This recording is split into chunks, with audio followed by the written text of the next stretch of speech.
जय जगन्नाथ। बिहार की प्रचंड जीत के लिए आपको बधाई। उम्मीद है अब नीतीश कुमार को भी पार्टी उसी तरीके से ठिकाने लगा देगी जैसे बाकी समाजवादियों को लगाया है। इन समाजवादियों को जितना अच्छा उपयोग पार्टी ने किया है, लोहिया भी नहीं कर पाए, वरना ये सत्ता की नहीं आम जन की लड़ाई लड़ रहे होते हैं। आगे समाचार यह है कि राजनीतिक वर्चस्व को लेकर लच्छो सेठ और कल्लू कसाई के बीच बात काफी बढ़ गई है। अब लच्छो सेठ ठहरे सरदार जंडेल सिंह के फाइनेंसर, माने मंडल कमेटी के अडानी, और कल्लू कसाई रणनीतिकार, माने अमित शाह। दोनों के बिना पार्टी नहीं चल सकती।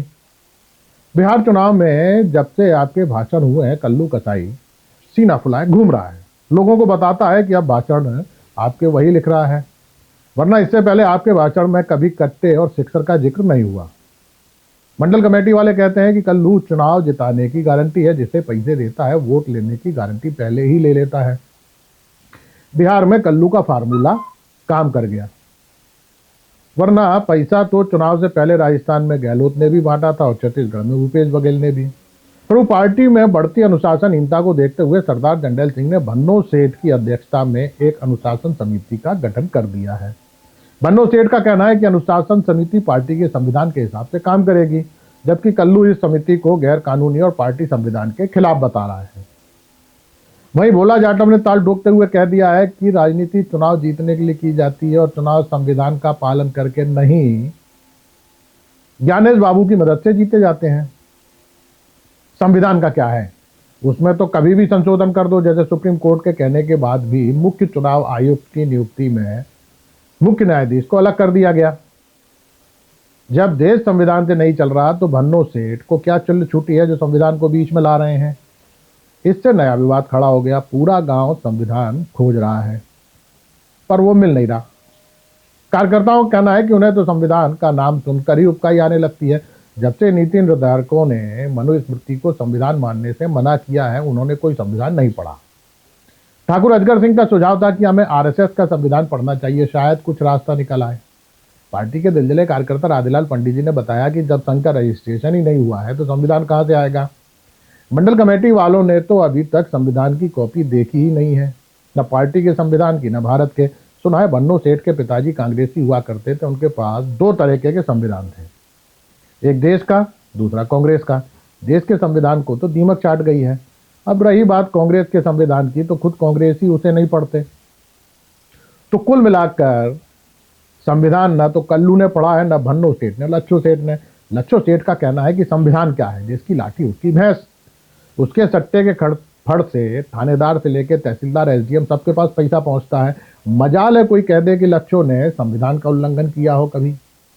अब कल्लू की पढ़ाई से दुश्मनी है। वह पहली कक्षा से जो फरार हुआ तो स्कूल के हाथे में उसी वक्त कदम रखा जब कॉलेज की मैनेजिंग कमेटी का चेयरमैन चुन लिया गया। उसके पास भी एंटायर पॉलिटिक्स में एमए की डिग्री है। बहरहाल इस झगड़े में मंडल कमेटी में केवल संविधान ही नहीं, पार्टी के इतिहास और विरासत पर भी चर्चा चल निकली है।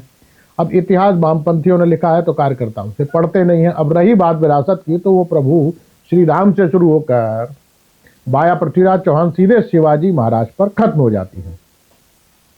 यूं तो मुगलों से सिंधिया परिवार ने भी लड़ाई लड़ी है, पर उनके आड़े 1857 की गद्दारी आ जाती है। कल्लू को पता है कि पैसे की बड़ी ताकत होती है। अनुशासन समिति उसके खिलाफ कार्रवाई करने जा रही है, इसीलिए उसने भन्नो सेठ को एक पत्र लिखवाकर इस समिति में बजरंग दल के कार्यकर्ताओं को शामिल कराने को कहा है। पत्र में लिखा है कि सूत्रों से पता चला है कि अनुशासन समिति की बैठक ठाकुर अजगर सिंह के ठेके पर होने वाली है। अब कार्यकर्ता पहले से ही बिहार जीत के नशे में, अगर बैठक के दौरान अनुशासन समिति खुद अनुशासनहीन हो गई तो उसे ठीक करने के लिए बजरंग दल के कार्यकर्ताओं की जरूरत पड़ेगी। आप तो जानते ही हैं कि बजरंग दल में कल्लू के लठैत भरे पड़े हैं, उनका विरोध करने का साहस किसी में नहीं है। भन्नो सेठ की आड़त हो या लच्छो सेठ का सट्टे का फड़, बाजार से चंदा वसूली हो या जंडेल सिंह के बिना परमिट के ट्रक, अवैध गायों का परिवहन हो या अवैध उत्खनन, बजरंग दल के बिना क्या कुछ संभव है। फिलहाल कार्यकर्ता संविधान की कॉपी खोज रहे हैं जिससे अनुशासन समिति की बैठक हो सके। अब जो भी होगा वो आपको बताएंगे। प्रभु, दिल्ली ब्लास्ट के बाद पाकिस्तान पर कोई हमला न कराकर आपने अच्छा ही किया, वरना ट्रंप फिर यही कहता कि युद्ध उसने रुकवाया है।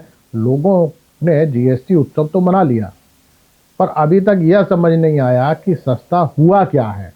वैसे लोगों को पता है कि महंगाई पाकिस्तान, बांग्लादेश, नेपाल में भी बढ़ रही है, तो अपने यहाँ महंगाई पर अब कोई चर्चा नहीं करता। रही बात रोजगार की, तो वो तो पूर्व जन्म के कर्मों का सिलसिला है।